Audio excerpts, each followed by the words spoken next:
Muy bien, pues ya estamos grabando la sesión. Sean todos bienvenidos a la última mesa de esta tarde. Estamos celebrando la filosofía con un festival de la filosofía. Este es el segundo festival que organiza la Unidad Académica de Filosofía. Y ahora pensamos que sería buena idea que atacáramos, ¿no?, entre todos a los sentidos. Y por eso el festival se llama Los Sentidos de la Filosofía, que tiene además este doble juego, ¿no?, que nos hace pensar en cuál es el propósito de la filosofía. Y bueno, este segundo festival lo organizamos, como digo, para celebrar el Día Mundial de la Filosofía, que cae cada noviembre, en la tercera semana de noviembre. Eh, el año pasado también fue muy interesante, lo pudimos hacer al aire libre y ahora tenemos que hacerlo de esta manera, ¿no?, a través de una videoconferencia. Pero la verdad es que ha sido muy interesante. El día ha tenido mesas y participaciones que nos han dejado mucho para pensar, para reflexionar en cada una de ellas. Y para cerrar el festival, vamos a hablar nosotros del sentido del gusto, ¿no? El sentido del gusto. Este sentido, pues bueno, hemos coincidido muchos en que realmente hay una jerarquía de sentidos, ¿no? Y el sentido del gusto es de los más ninguneados. Es un sentido que no tiene mucha atención por parte de los filósofos y que incluso ha sido justamente rechazado por algunos filósofos. Hablaremos de eso en esta tarde y les recuerdo que en la medida de lo posible participen con un brindis, ¿no? Vamos a concluir esta sesión con un brindis para gozar de la filosofía juntos, para mitigar un poco la distancia social y para hacer que esto sea realmente festivo, ¿no? Entonces, pues ya más tarde, cuando ustedes quieran, podemos empezar el brindis, digamos por ahí cerca de las 7, podemos abrir alguna botella o agua o lo que ustedes quieran, ¿no? Lo que ustedes quieran. Pero la idea sería un poco, pues sí, hacer patente nuestro gusto por la filosofía mediante un brindis. Bueno, muy bien. Entonces, les explicaba a los que llegaron al principio que hay una serie de citas que tienen que ver con el gusto y que ustedes pueden encontrar en la pantalla si activan en el lado izquierdo inferior, en donde dice el nombre de la videoconferencia, Festival Filosofía de los Sentidos. Si activan esa opción con la flechita que apunta hacia arriba, se abren dos opciones, ¿no? Uno son los detalles de la presentación y en la otra opción están archivos adjuntos. Hay un archivo aquí que se llama Festival de la Filosofía 2020, Los Sentidos de la Filosofía. Si lo abren ustedes, ahí van a encontrar unas citas que me parece podrían propiciar que tengamos un diálogo, ¿no? Son algunas reflexiones que han hecho filósofos importantes, ¿no?, sobre el sentido del gusto, ¿de acuerdo? Bueno, si alguien no lo puede ver, me dice y yo trato de pensar en algo para que lo puedan ustedes consultar, ¿no? Eh, otra consideración que quiero hacer al principio es que vamos a dialogar en el formato de un café filosófico. Y esta manera de diálogo se caracteriza porque no hay ponentes ni autoridades. En un café filosófico todos participamos en plano de igualdad, ¿no? Es decir, somos un grupo de interesados, un grupo de pares interesados en un tema, y pues la intención sería que dialogáramos de una manera bastante espontánea, bastante libre, brincando, digamos, de una participación a otra, de manera más o menos rápida, siendo puntuales, y que evitemos este ping-pong que luego se da mucho en los debates, el ping-pong que suele haber entre dos personas, y que tratemos de ser lo más incluyentes posibles, ¿de acuerdo? Entonces, bueno, el café filosófico es una forma de diálogo horizontal, incluyente, que pretende, entre todos, producir algún tipo de conocimiento, intercambiar ideas, es crítico, desde luego, en la medida que es filosófico, pero, otra vez, no intervenimos como autoridades, como expertos, pues no, ¿sí? ¿Alguna pregunta que tengan, algún comentario que tengan hasta aquí? ¿Alguien? ¿Va todo bien? Bueno, muy bien. Entonces, los invito, en la medida de lo posible, a que activen sus cámaras para que nos podamos ver y podamos participar. Muy bien, pues entonces, como tengo la palabra, voy a empezar hablando de por qué justamente pensamos en filosofía que el sentido del gusto está, digamos, en la parte más baja de la escala de jerarquía de los sentidos. Como hemos dicho el día de hoy, vivimos en un mundo dominado por la vista, ¿no? La vista es el sentido hegemónico. Muchos criterios de verdad, muchos criterios de certeza para nosotros son metáforas visuales, como se dijo en alguna de las mesas. Una metáfora visual, pues es, por ejemplo, el criterio de verdad que nos ofreció Descartes cuando dijo, ¿no?, que podíamos identificar a un enunciado como verdadero cuando podíamos reconocer que este era claro y distinto. Entonces, esta es una metáfora visual. La verdad se entiende entonces como aquel enunciado que goza de las propiedades de ser claro y distinto. Y la claridad, pues ustedes pueden ver fácilmente, es una metáfora visual, ¿no? Es una metáfora que tiene que ver con la percepción visual de un objeto con muy buena luz. La distinción es también una metáfora visual que nos permite identificar a un objeto y reconocerlo como distinto de otros objetos. En ese sentido, también es una metáfora visual, ¿no? Entonces, bueno, pues en filosofía aceptamos de una manera muy poderosa que el conocimiento se obtiene a través de la vista, o que por lo menos los modelos de conocimiento más confiables provienen de la manera en que percibimos. Platón mismo, ¿no? A Platón, a quien le debemos tantas cosas, Platón mismo pensaba que el conocimiento por excelencia es el conocimiento que se obtiene cuando salimos de la caverna, digamos, y nos exponemos al mundo iluminado por la luz solar. Esa es otra metáfora visual, es una metáfora, pues sí, realmente también muy poderosa, que en el pensamiento griego se combina perfectamente con la comprensión que tenían de la verdad como desvelamiento, como aletheia, como quitar el velo que cubre las cosas, ¿no? Que sigue siendo, una vez más, una metáfora visual. Entonces, bueno, estas ideas nos permiten entender por qué la vista es hegemónica y ocupa, digamos, la escala más alta en la jerarquía que tienen los sentidos para nosotros. Esta sería la primera idea que podemos examinar hoy. Y por contraste con esta idea, la primera cita que está en el documento que les he estado comentando, esta primera cita, que también se debe a Platón justamente, nos da una idea de que el propio Platón, ya desde su época, digamos, estableció que el sentido del gusto era el menos importante, que era un sentido que realmente no nos daba conocimiento ni nada, ¿no? Si acaso nos daba placer. Entonces, pues no sé si alguien quiere leer la cita, esta cita de Platón del Gorgias, si alguien la tiene a la vista, que la lea, por favor.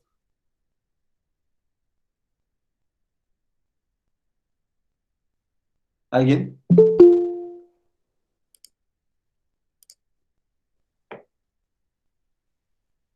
Cuando no la Yo, tienes a la vista, no tienes al... yo puedo Ah, leerlo. Arturo, perfecto, Arturo. De Platón, Gorgias, del 462b al 463a. Sócrates, pregúntame entonces, ¿qué arte es la culinaria? En mi opinión, te lo pregunto, ¿qué arte es la culinaria? Ninguna, Apolo. Pues, ¿qué es? Dilo. Una especie de práctica. ¿De qué? Habla. Voy a decírtelo. Una práctica de producir agrado y placer, Polo. Luego, ¿son lo mismo la culinaria y la retórica? De ningún modo, pero son parte de la misma actividad. ¿A qué actividad te refieres? Temo que sea un poco rudo decir la verdad. No me decido a hacerlo por Gorgias, sino no sea que piense que yo ridiculizo su profesión. Yo no sé si es esta la retórica que practica Gorgias, pues puede deducir claramente lo que él piensa. Lo que yo llamo retórica es una parte de ocupación que no tiene nada de arte, pero que exige un espíritu sagaz, decidido y apto por naturaleza para las relaciones humanas. Llamo relación a lo fundamental de ella. Hay, según yo creo, otras muchas partes de esta. Una, la cocina, que parece arte, pero que no lo es, en mi opinión, sino una práctica y una rutina. Muy bien, Arturo, muchas gracias. Bueno, pues típicamente, como todo en Platón, es un pasaje bien denso, muchas ideas, un pasaje importante además, y pues los invito a que lo comenten, ¿no? A que cualquiera, para empezar realmente una práctica de café filosófico, que se anime y haga un comentario acerca de este pasaje. O si quieren ustedes, digamos, sobre otro tema, quizá no necesariamente el pasaje, pero sí que tenga que ver con esta actitud hacia el gusto que en filosofía, digamos, hemos adoptado durante mucho tiempo.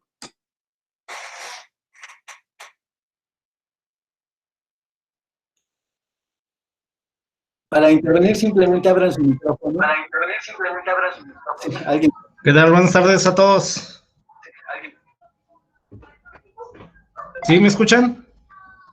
Sí. Sí, Ok, gracias. Bueno, primero que nada, saludo especialmente a Víctor. Eh, Quisiera comentar sobre esta pequeña reflexión. Yo que estudié gastro hace poco, es importante saber que dentro de la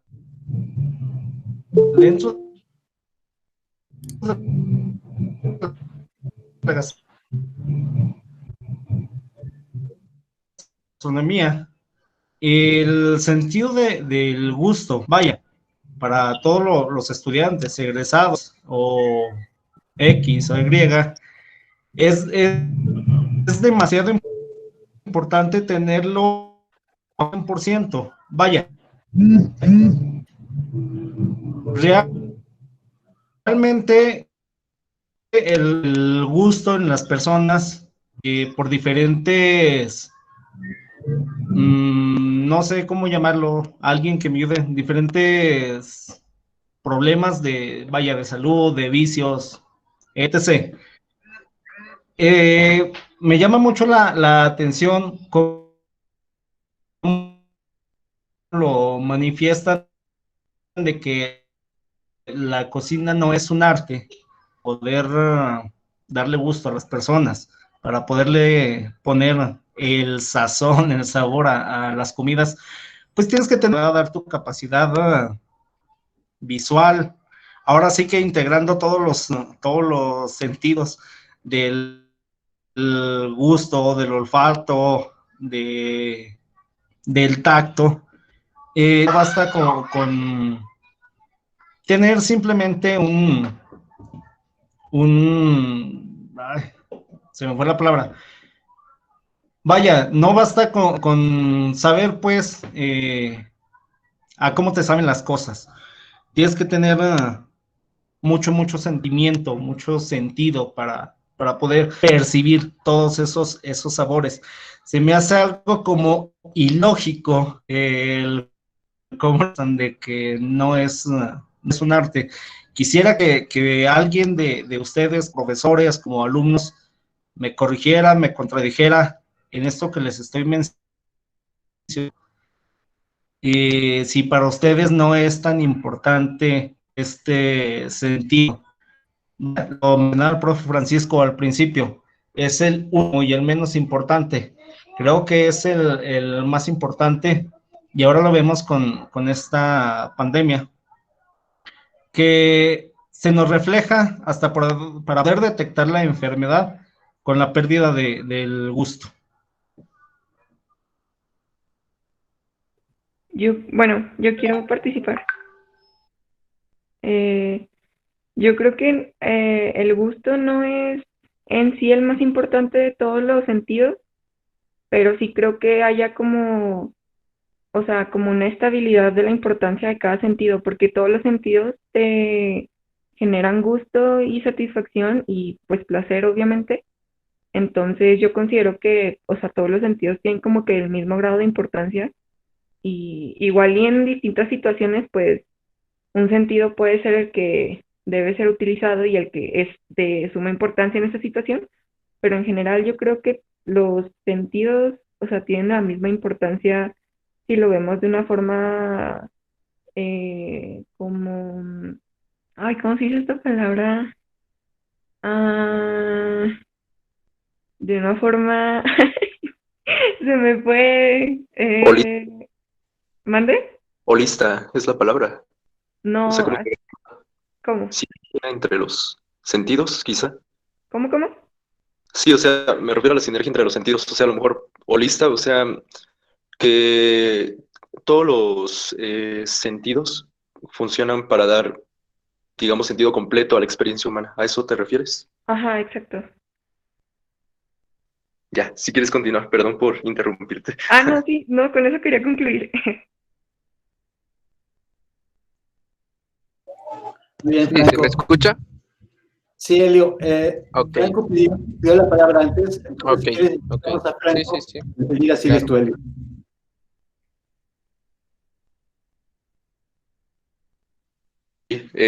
Yo algo que quería decir respecto al comentario del compañero como que hacía respecto a la cocina como un arte. Primero, creo que tenemos que comprender las cosas en cuanto a su sentido histórico y darnos cuenta como en base a qué están haciendo ellos como estas categorizaciones, ¿no? De la, de la importancia, vaya, de los sentidos. Con esto me refiero a, por ejemplo, la vista tal vez sea el más importante hasta en una cuestión biológica, ¿no? De supervivencia. Que el primer indicador de peligro es cuando ves, digamos, no sé, en la época prehistórica, cuando veían un depredador acercándose y todo esto.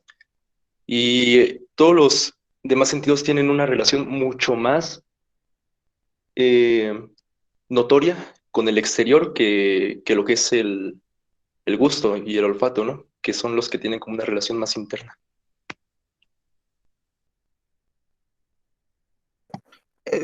José Ángel, sí, ¿verdad? Am, Fíjense, yo siento que si no se le da un carácter Perdón, Iván. artístico... Elio Hola, pidió la palabra Francisco, antes y enseguida si quieres. ¿perdón? Elio ¿De Córdoba quién pidió la sigo? palabra y enseguida tú. Por favor. Arre, digo sí. Ok, sí, lo que quería comentar es que siento que, bueno, pienso que es muy impreciso decir que hay una jerarquización o hegemonía de los sentidos. Quizás esa jerarquización o hegemonización de los sentidos tenga nomás que ver con lo intelectual o con lo filosófico. Pero en cuanto a la experiencia humana, como mencionaba aquí Franco, me parece que en realidad todos los sentidos convergen y se unen justamente también para una misma experiencia pues, humana. Y justamente, y de aquí viene una pregunta, ¿no será acaso pues que a cada sentido es su arte? ¿No será acaso que a cada sentido su arte, así como el gusto, el arte culinario, como tal vez la vista, el arte visual, no sé, el artesano con las manos, el tacto, y cómo es en realidad que cada tacto, perdón, que cada sentido pueda tener su arte propio. Y quizás, no sé si la humanidad o la modernidad tan más específicamente ha dado una especie de arte para cada sentido. La música, los oídos, el auditivo, lo mismo, en las manos, inclusive el arte culinario o también el arte visual, los artesanos, etcétera. Entonces, creo que esa homogenización o organización tiende más a lo intelectual, tiende más a lo filosófico que pues a la vida propiamente humana, la vida humana, vaya, no sé si alguien me corresponda en lo que digo.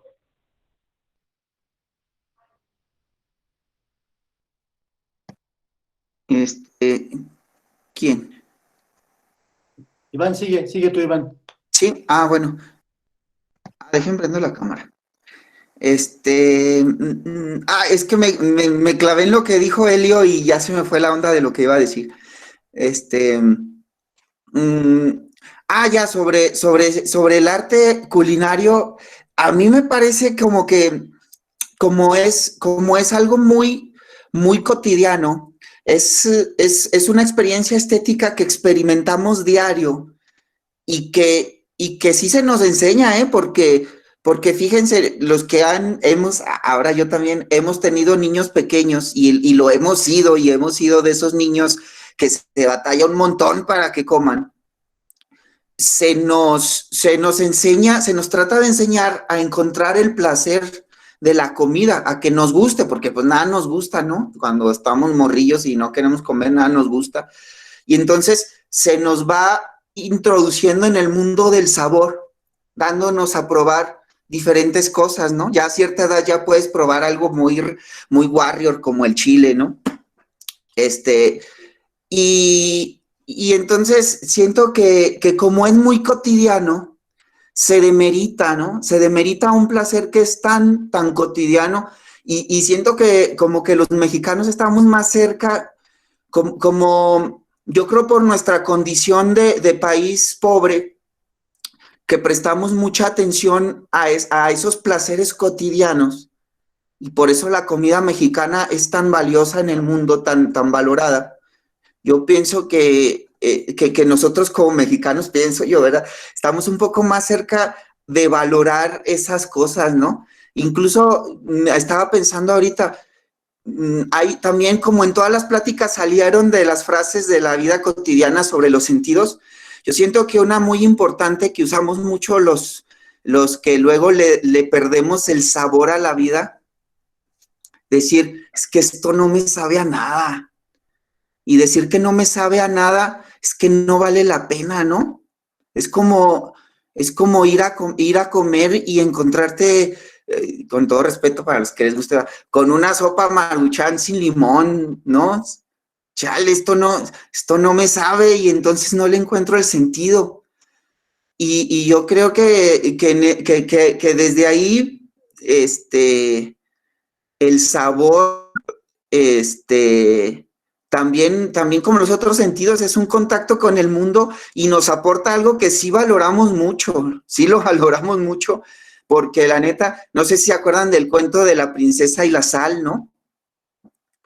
Que finalmente el rey se da cuenta de que la vida sin comer sabroso, pues como que no. Y el sentido filosófico yo creo que ahí se conecta con el existencialismo, ¿no?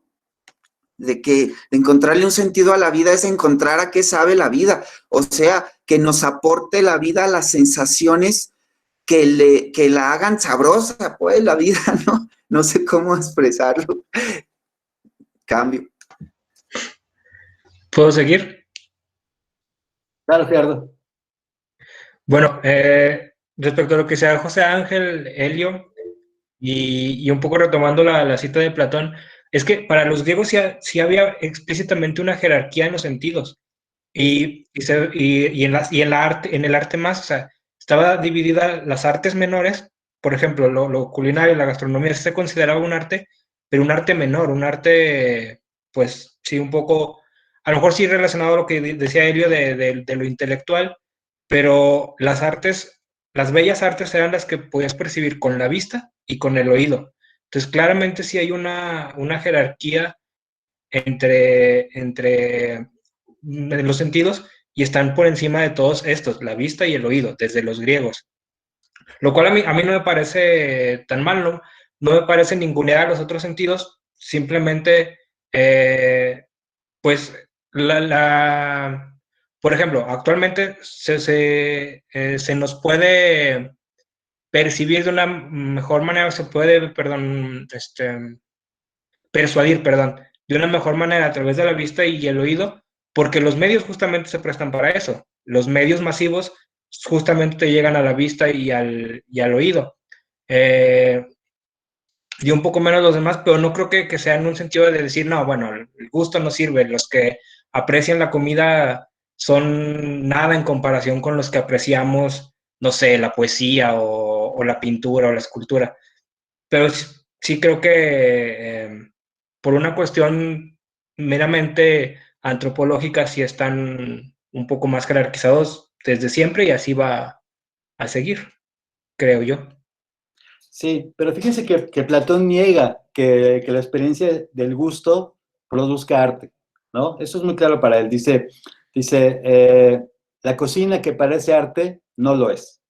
Es lo que él piensa en la cita, ¿no? Entonces, aunque es cierto que la experiencia humana típicamente es holista, como sugirió Franco, es cierto que estamos expuestos a un montón de estímulos, pero cuando queremos estudiarlos y queremos ver con qué realidades nos conectan, Platón diría que la cocina, el gusto, no nos conecta con ninguna realidad interesante, ¿no?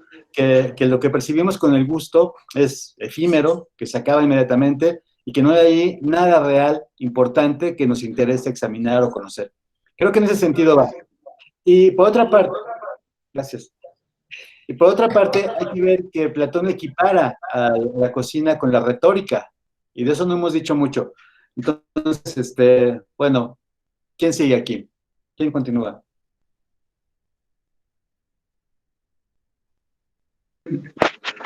Sí, de hecho es precisar que hace un rato yo me refería justamente a esto, ¿no? No estoy diciendo del todo que comparto la idea de Platón, pero sí estoy diciendo que sí existe una cierta jerarquización que es muy notoria desde el momento en el que se ejemplifica la frase, o sea, es muy notorio que sí hay pues, esta jerarquía, ¿no? De los sentidos. Sí, así es. Profesor, Ángel. quisiera exponer que yo pienso que ese menosprecio al gusto se da por su cotidianidad, y que somos muy hedonistas, podríamos decirlo así, en cuanto al gusto. Nos basamos mucho en los placeres, pues, en las pasiones. Siempre estamos degustando de lo mejor, de lo bueno, de lo que nos agrada, y le quitamos esa importancia a lo que es el gusto. O simplemente le dejamos de ver lo importante que es y cómo es parte de una gran armonía, podríamos decirlo, en la experiencia humana. Y, y bueno, ahorita se me fue la idea, pero... Sí, muy bien. Mira, Ángel, Iván decían, ¿no? Que la experiencia del gusto es muy cotidiana. Pero si lo piensa uno bien, todas son cotidianas, ¿no? Incluso la vista podría tener para nosotros más importancia que el gusto, ¿no? No podríamos movernos sin la vista, ¿no? Y en general buscamos en los espacios que tenemos cosas que nos agrada ver, ¿no? Algún color, una pintura, cómo nos vestimos, cómo combinamos los colores, etcétera. Entonces, si el argumento es que porque es cotidiano no es importante, pues me parece que no, porque todos los demás sentidos son también muy cotidianos, ¿no? Entonces, creo que la respuesta de Platón a por qué el gusto no es arte, o sea, por qué lo que nos produce placer a través del gusto, por qué eso no es arte, ni conocimiento, ni nada, creo que tiene que ver más con su concepción de cuáles son las realidades que podrían ser permanentes, con cuáles son las realidades que podrían no estar sujetas a las contingencias, al cambio. Y claramente las sensaciones del gusto son muy efímeras, ¿no? Son muy efímeras. No duran más que unos minutos, ¿no? ¿Quiere continuar por aquí alguien? Creo que Haddad había activado ya el micrófono. Sí, creo que primero estaba nada. Giovanna. Primero estaba Profe, Giovanna, luego Carla Perdón. y luego yo. Bueno, si quieres, Karen, y luego Haddad. Sí, y Giovanna enseguida, después de Haddad. Karen. Ok. No, que primero estaba Giovanna, luego Carla y luego yo. Ah, perdón. Bueno, muy bien. Sí. Giovanna, entonces. Hola, buenas tardes. Bueno, yo no soy filósofa y la verdad es que me cuesta mucho trabajo entender ciertos conceptos y ciertas cuestiones a analizar. Pero lo que, bueno, desde mi punto muy personal puedo decir que para mí no hay ningún sentido menos importante que otro. Para mí todos son importantes y uno lleva al otro. Efectivamente, como acaba de decir ahorita el profe Serrano, decir que uno es menos importante u otro es más importante, pues no. Y de la misma forma, el decir también que son cotidianos, efectivamente para mí es algo, pues, no tan tan importante, porque en su momento es importante uno como es el otro, recordar a una persona por su aroma, por su olor, el recordar la receta de la familia, no sé, de la abuelita, de la tía, de la prima que te preparaba cuando eras niña, el poder tocar ciertas cosas y que te vengan a la mente recuerdos, o sea, todo, para mí todo es uno solo. Para mí en lo personal yo no puedo decir que es más importante una cosa u otra. A lo mejor sí, dependiendo de lo vivido, dependiendo de tus recuerdos, pues sí decir, para mí es más importante el sentido del gusto, o para mí es más importante el sentido del tacto, o para mí es más importante el sentido de la vista, porque igual viendo algo te viene a la mente ciertos recuerdos. Es cuestión ya de cada aprendizaje o cuestión vivida. Eso es lo que yo veo, eso es con lo que yo me quedo el día de hoy y con lo que yo concluyo. No es en el afán de hacerlo discusión para otra persona, o sea, lo repito, es un punto de vista muy, muy personal. A lo mejor va a haber alguien que no coincida conmigo, pero eso, yo así lo percibo. Muy bien, muchas gracias. Sí, pues es esta idea, ¿verdad? De que la experiencia es holista, que reúne todos los sentidos. Bueno, estoy un poco perdido en el chat, pero creo que sigue ahora Carla, ¿verdad? Sí, profe. Va. Bueno, hola a todas y a todos, me da gusto estar con ustedes. Quiero recuperar un poco la intervención del compañero Gerardo porque siento que por ahí podríamos abordar el problema de manera más ordenada. Porque yo digo que desechar al gusto es un problema del siglo XVIII y no de la Grecia antigua, porque parte de una concepción de las bellas artes, ¿no? De que hay altas artes y bajas artes, que al final es una teoría esteticista. Pero después de mucho tiempo llegan las vanguardias intratables, ¿no? El Dada, y ahí vemos que hay arte que no entra en las características de lo que eran las bellas artes, ¿no? Y podemos argumentar que no es legítima esta división y aceptar a muchas más cosas como artes. Creo que la tarea de nosotros como jóvenes estudiantes es debatir si en contra y a favor, ¿no? Como lo hacemos siempre para ver qué argumento puede ser más fuerte. Porque, bueno, yo me he puesto a pensar si en el sentido del gusto, un chef puede argumentar que tiene mucha creatividad en la ejecución de su platillo, o que la ejecución misma puede ser performática, o que hay intersecciones entre varios sentidos para dar, no sé, una experiencia estética un poco más sofisticada. Así que yo argumentaría en base a esas intuiciones que sí pueden ser consideradas como las cosas a través del sentido del gusto como arte.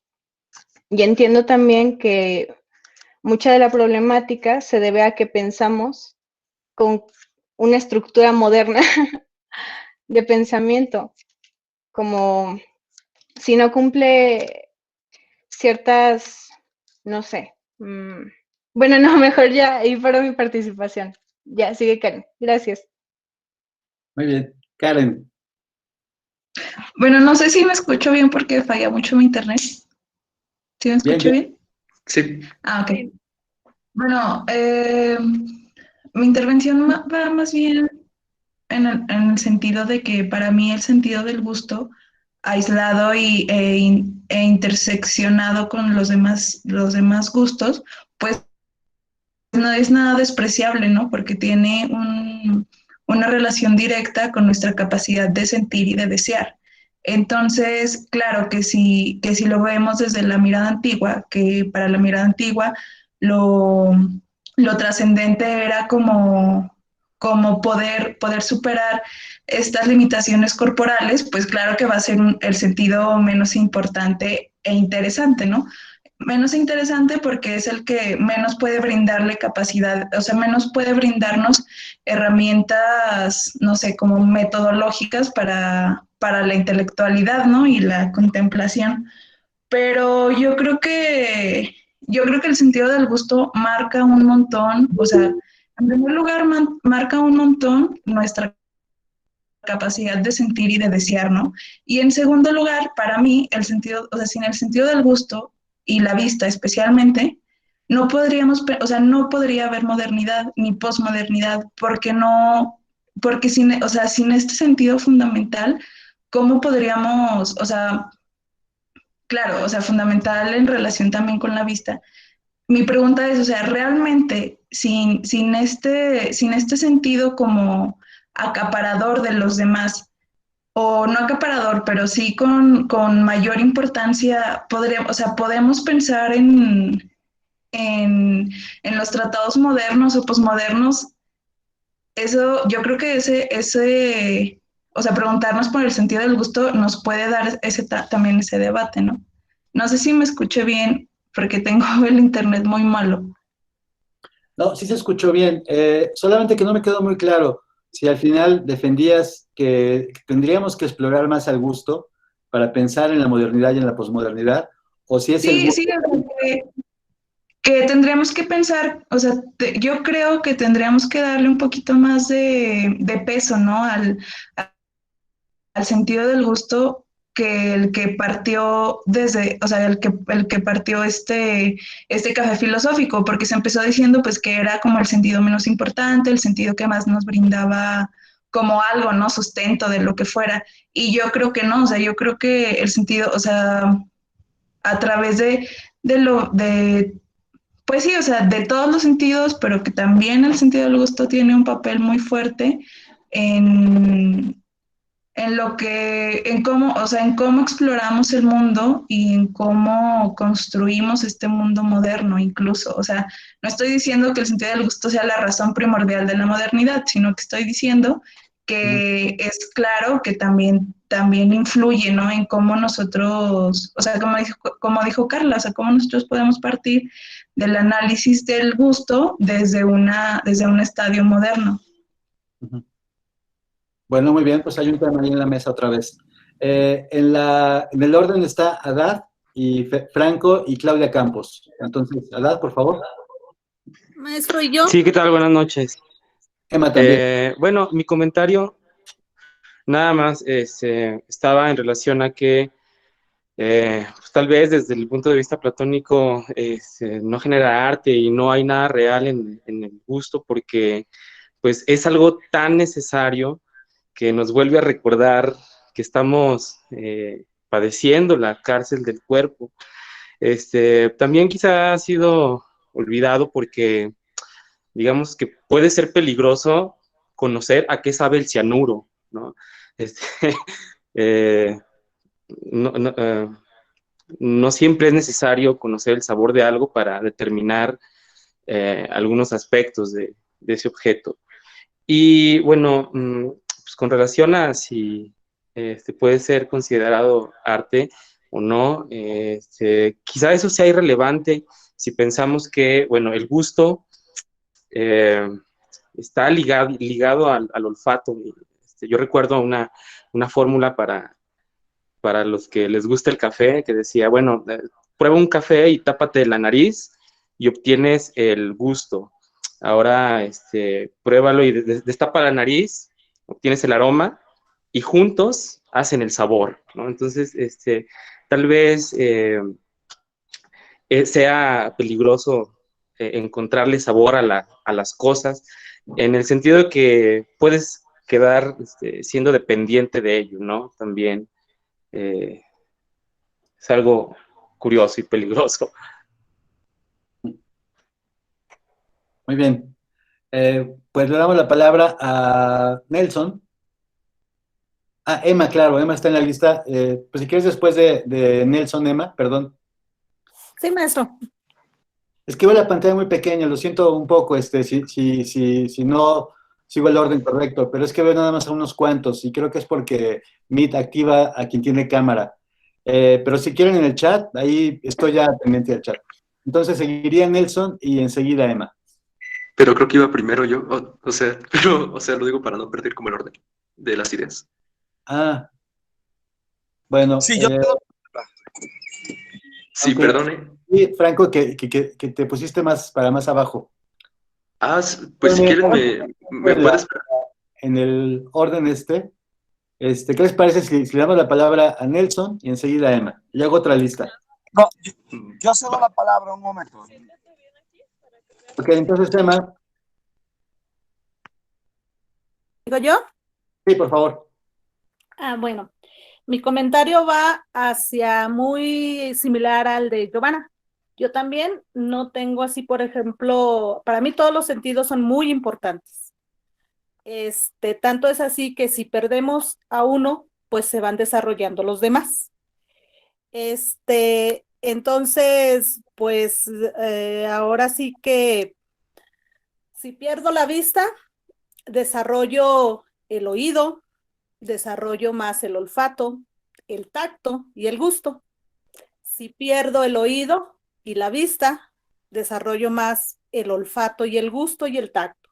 Entonces así nos vamos por orden jerárquico, pero cuando pierdo el olfato, al mismo tiempo pierdo el gusto. Y esto sí yo lo he visto muy de cerca con lo de la pandemia, el COVID. En el COVID se pierde primero el olfato y luego el gusto, pero después se recupera. Pero ¿qué pasa ahí? O sea, no sabemos si hay otro, ahora sí, otro sentido, no sabemos si se desarrolla, ¿verdad?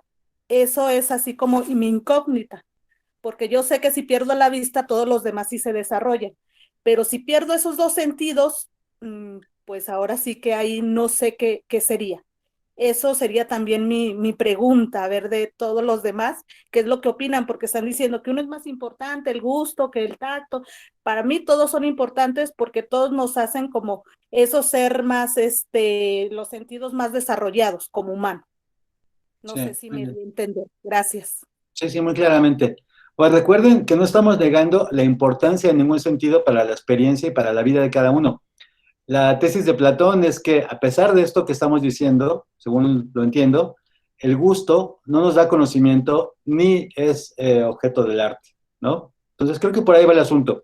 Es decir, sí, hay una aceptación, digamos, entre todos de que la experiencia es holista o que integra todos los sentidos y que los sentidos se pueden apoyar unos a otros, etcétera. Pero al mismo tiempo, Platón nos hace pensar que de todo este universo de sensaciones, las que provienen del gusto no nos dan conocimiento, son como la retórica, ¿no? Simplemente nos dan placer, pero no nos dan conocimiento y por lo tanto no son arte. Entonces, digo, este es un pequeño apunte para orientar por dónde va el asunto. Le paso la palabra a Franco y después de Franco, Claudia Campos. Sí, de hecho es como recuperando el compañero de la compañera Carla. Yo creo que sí, yo creo que más bien sí empieza el desprecio en Platón, ¿sabes? Pero más bien tiene que ver con cómo se fueron cayendo estas estructuras de Occidente que se fincaron sobre las ideas de Platón, como tú misma lo dices, ¿no? Por ejemplo, todas estas corrientes literarias como el Dada y todo esto que son ya cuestionando este orden establecido. Creo que eso es lo importante, ¿no? Como también de lo micro, como puede ser la percepción de los sentidos, podemos partir a lo macro, ¿no? Ya como la misma percepción incluso de la vida. Y yo tengo una pregunta para ustedes, que me vino ahorita con esto que decías, de si creen que después de los años 70, por ejemplo, cuando vinieron todas estas corrientes existencialistas y absurdistas, haya una como revaloración de los sentidos. Esa sería mi pregunta. Muy bien, Franco, gracias. Pues tenemos dos preguntas en la mesa, ¿no? Una, la que ha planteado Karen sobre cómo orientar el discurso filosófico a partir del gusto, y la que acaba de hacer Franco, ¿no? Entonces los invito a intervenir. ¿Podrían considerar estas preguntas o orientar por otro lado la plática? Seguiría Claudia Campos, por favor. Hola Francisco, gracias. A lo mejor ya es un poco tarde mi comentario porque va en relación a unos que se hicieron ya hace un ratito, pero ahí va. Primero, pues recordar que todos los sentidos, antes de esta construcción social de la que se hablaba en la mañana, pues tienen una función biológica y entonces cuando se agota la función biológica entra la racionalización de los sentidos en torno a otras situaciones, por ejemplo la estética. En cuanto al gusto, precisamente pensaba yo ahorita, recordaba un pasaje de Proust, donde se habla sobre la magdalena que su mamá o su abuela le preparaba y que no hay una igual en el mundo, ¿no? Y es justamente a lo mejor lo que sucede con todos los sentidos, pero en el gusto es un poco más difícil, como tratar de comunicar lo que sentiste al probarlo, podría ser, aunque puede que no, ¿no? Es un poco el pensar que cuando en el gusto la función se termina, es decir, está satisfecho, como lo que hay que decir más allá de eso es simplemente palabrería, como lo decías ahorita, retórica, y pues ya está satisfecho, pancita llena, corazón contento. y en cuanto a los otros sentidos, pues a lo mejor hay muchas más otras cosas que discutir, porque tienen que ver más con cuestiones simbólicas de lenguaje y de comprensión del mundo. Pero en cuanto al gusto, mientras la función está completa, creo que hasta te olvidas pues ya no tienes hambre, te olvidas de alguna manera de lo que puedes estar sintiendo o gustando, y entonces sí tiendes a buscar otros sentidos para suplir esa nueva necesidad de algo. Mientras no haya hambre, creo que el gusto un poco desaparece, y hasta que vuelves a oler algo que te llama la atención o que te vuelve a dar hambre, regresa esa necesidad, ¿no? Bueno, eso un poco en cuanto a la función de los sentidos y la racionalización que se hace de estos, pero por otro lado, pues cuando se habla del sentido estético, pues justamente cuando hablamos de la experiencia estética, recordar a Nietzsche, cuando buscamos justamente alejarnos de esta racionalidad y regresar a ser animales en cierto sentido y sentir simplemente en este placer hedonista que llaman todos, la experiencia estética está más en el sentir que en la racionalización sobre la experiencia, ¿no? Es todo lo que Muy bien. tengo para decir. Muchas gracias. Muy bien, muchas gracias. Pues miren, pensando en la pregunta de Franco, ¿no? Sobre si se ha revalorizado a los sentidos a partir del siglo pasado, de los 70 del siglo pasado, y en la intervención de Claudia sobre cómo podría ser la experiencia estética, quiero leerles la cita que está en el documento. Es una cita de Caroline Korsmeyer, que viene en un libro suyo muy reciente del 99 del siglo pasado, que se llama Making Sense of Taste, ¿no? La cita es esta: un estudio del gusto y sus actividades distintivas nos llevará así a un territorio que involucra percepción y cognición, función simbólica y valores. Creo que los valores y significados de los gustos, comidas y el comer nos rodean y son rápidamente mostrados mediante la reflexión sobre la vida, las prácticas y los hábitos. Una naciente filosofía del gusto y de la comida estaba, por así decirlo, justamente bajo nuestras narices. Esto está en la página 4 del texto que mencioné. Y bueno, me parece que nos da una idea, ¿no? De cómo podríamos abordar la cuestión de una estética del gusto, que es una forma, sí, de revitalizar a este sentido, ¿no? Y claramente lo que dice Korsmeyer es justamente una posición opuesta a la de Platón, ¿no? Platón dice, como hemos visto, que no hay ninguna experiencia estética del gusto. Pero Korsmeyer nos da algunos apuntes sobre cómo podría ser esta experiencia estética. Es una experiencia que integra un montón de factores, ¿no? Un montón de elementos. Pues no sé si esto da pie, digamos, a que sigamos comentando. Si alguien quiere continuar a partir de aquí. Gerardo, no sé si quieres continuar con esto. Bueno, ya nada más algo breve, porque si es ya algo muy atrás, entonces algo muy breve así para cerrar con eso. Bueno, yo creo que de lo que decías de que Platón de plano rechaza al gusto como un arte, pero es que en Platón hay un rechazo completo por los sentidos. Creo que hay que partir de eso, de que creo que lo comentaba Iván en el chat en algún momento. Platón tiene un rechazo por el cuerpo, y a lo mejor es algo relacionado también a lo que decía Franco, de que ahora se está tratando de revalorizar los sentidos, pero los sentidos en general, no el sentido de gusto respecto a los otros sentidos. Creo que no es incompatible con la cuestión de la jerarquización. Lo que decía Carla también, que es muy interesante sobre las vanguardias, pero yo creo que aún en las vanguardias sigue existiendo esta jerarquía, que se le dé valor, se trata de revalorizar otros sentidos, está bien, pero sigue habiendo una jerarquía donde se pone por encima a la vista y al gusto. A lo mejor sí solo para cuestiones intelectualoides o medio snobs o algo así, pero sigue habiendo esta jerarquía.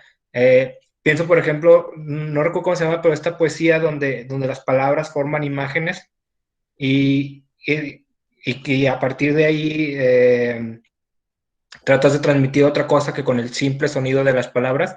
Eso obviamente es a través de la vista que lo percibes. Entonces, está bien que se empiece a dar, revalorizar a otros sentidos, a todos los sentidos en común, pero creo que sigue sin ser incompatible con la jerarquía que existe. Quizá en este momento queremos, por donde estamos y por lo que estamos comentando, hacerle un lugarcito al gusto, al olfato y todo, pero en nuestra vida diaria, en nuestra vida cotidiana, en nuestra vida intelectual, sí nos manejamos con esa jerarquía de que la vista y el oído están por encima de los demás. Repito, al menos en estas cosas snobs. Muy bien, muy bien. Karen, ¿tenías una pequeña duda?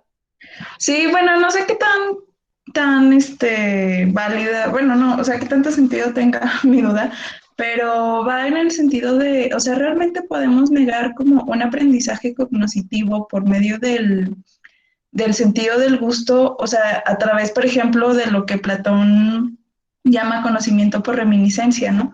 O sea, yo creo, por ejemplo, cuando se ha dicho mucho que al probar no sé, una comida que muy rica, ¿no? En la infancia y la volvemos a probar después, o sea, y esos recuerdos realmente, o sea, realmente no tienen una relación con lo cognitivo, por ejemplo, de esos sentimientos, o sea, aprender qué es el amor, aprender qué es la nostalgia o aprender, incluso aprender a extrañar, ¿no? Y a utilizar, o sea, ahora sí que aprender el cerebrito para que empiece a cargar todos los,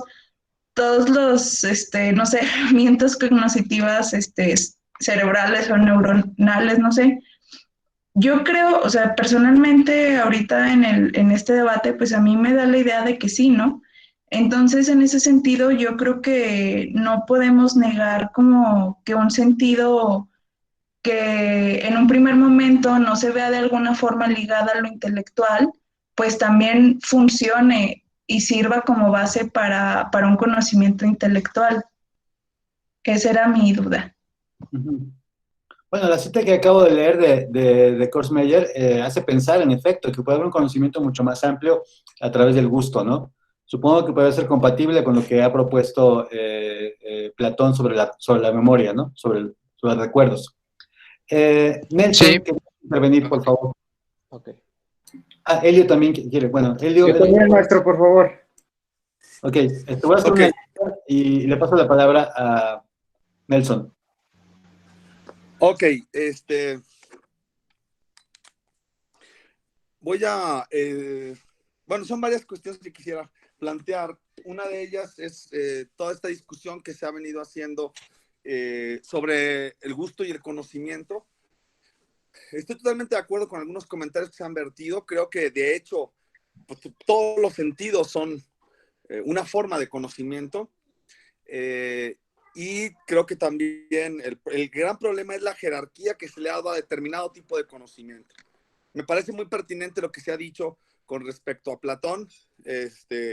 Yo ya había comentado algo sobre el tacto, pero desde luego también está su comentario sobre el gusto que hace, si mal no recuerdo, el libro tercero, es el libro tercero de la República, donde, sobre todo para Platón, el problema es las prácticas adulatorias. Más que en ese momento, y esto que estoy de acuerdo con Gerardo, Platón rechaza toda la sensibilidad. Pero lo que sucede con el gusto, con el arte culinario, es que es adulatorio, busca los placeres. Y la búsqueda de los placeres en el ámbito corporal, pues es desechado precisamente por Platón. De ahí que haya un elemento moral en la jerarquía del valor que se le concede a determinados tipos de saberes y que vamos de los más abstractos. En Platón, inclusive lo visible también es inferior. Recordemos que en el Fedón, uno de los argumentos a favor de la muerte, finalmente de la muerte, por eso Nietzsche los acusaba de nihilistas, es que el alma se desprendería del cuerpo y de todas las perturbaciones que precisamente los sentidos hacen del cuerpo. O sea, para Platón, los sentidos impiden el verdadero conocimiento, que sería únicamente el conocimiento intelectual. Por otra parte, creo que este desprecio, o más bien esta jerarquía, que no es que nosotros la planteemos, la ha planteado toda la tradición occidental, se debe también a pues, la materialización o la corporalidad que tiene que ver con cada sentido. En el caso del gusto, los objetos penetran en nuestro propio cuerpo, o sea, para percibirlo tenemos que tener dentro de nuestra boca, engullir, apropiarnos, de alguna manera es lo que nos constituye corporalmente, ¿no? Me pareció muy pertinente lo que dijo Claudia de la Magdalena, de Proust, está en el primer libro de En busca del tiempo perdido, en el camino de Swann, donde pues, es un pasaje famosísimo de la literatura francesa, en el que precisamente la Magdalena, porque el personaje ahí, Marcel, está señalando que solo recordaba un acontecimiento de su infancia y era algo que le movía mucha tristeza. Pero que cuando prueba la Magdalena se transporta a todo su pasado, o sea, le regresa a la memoria toda la infancia, ¿no? De tal manera que hay algo como primitivo, digamos, en el gusto del tacto. Lo mismo que en el olfato, que gusto y olfato me parece que son dos sentidos muy parecidos, casi casi dos expresiones de un mismo sentido. Y esta condición primitiva, que es la más fundamental, la más animal, la más necesaria, también tiene que ver con el primer placer o la primera restitución que tenemos a través de la lactancia. O sea, el bebé, precisamente, la oralidad de la etapa de la lactancia tiene mucho que ver con esa supervivencia más animal. Es decir, creo que en el fondo lo que hay en esa jerarquía tiene que ver mucho con la corporalidad, la materialidad misma de lo que recibe el sentido, ¿no? O sea, hay sentidos que son químicos, otros que son mecánicos, o sea, el olfato y el gusto son químicos, son procesos de detección, digamos, química. El tacto es mecánico, lo mismo que el oído, la vista es electromagnética, ¿no? Son ondas hertzianas de un espectro, del espectro de la luz blanca que percibimos, pero cada vez se van desmaterializando y de alguna manera intelectualizando. Entonces, creo que lo que hay en el fondo, en esta noción de conocimiento que privilegia ciertos sentidos sobre otros, delata ello mismo una moral que va, de hecho, al desprecio del cuerpo, al temor a la muerte, porque lo que se fundamental, básicamente con esta moral platónica, es la metafísica, y que yo creo que tiene un objetivo moral, y que es la afirmación de la existencia del individuo por encima, o del alma por encima, para después de la muerte. Entonces hay un temor, en el fondo del conocimiento, al menos en Platón, y de alguna manera en la tradición que se funda con él, hay la expresión de un temor a la muerte, ¿no? Del temor a la carne, a la corporalidad. Nada más para terminar mi comentario, que estoy haciendo muy largo. El perfume de Patrick Süskind. Recuerdo, bueno, es spoiler, que es una novela muy conocida.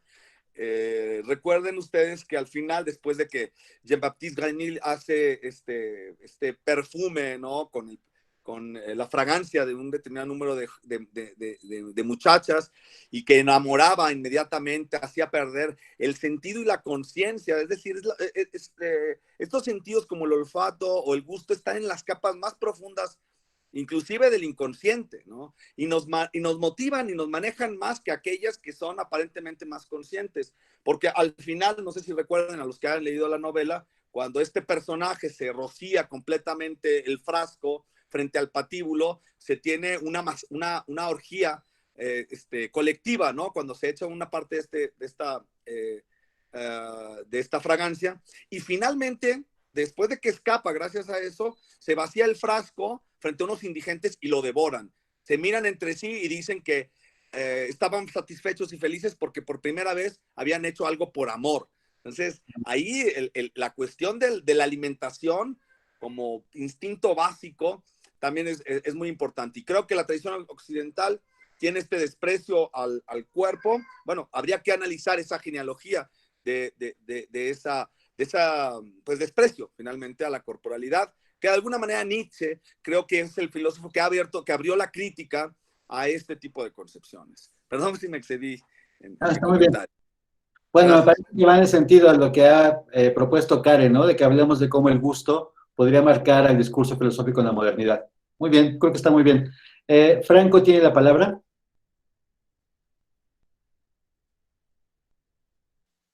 Sí, de hecho, por ejemplo, es como, justamente es a esto a lo que creo que nos estamos refiriendo mucho a lo que acaba de comentar el compañero, que de alguna forma también revalorizar el sentido del gusto es como llevar la contraria a estas ideas moralizantes del cuerpo, ¿no? Y sí, muy atinado cuando habla de Nietzsche, que es el primero en sentar estas bases para la crítica, ¿no? A esas bases que aspiran tanto a lo eterno y desprecian tanto lo mundano como nuestro cuerpo. Muy bien, gracias, muy bien. Elio, adelante.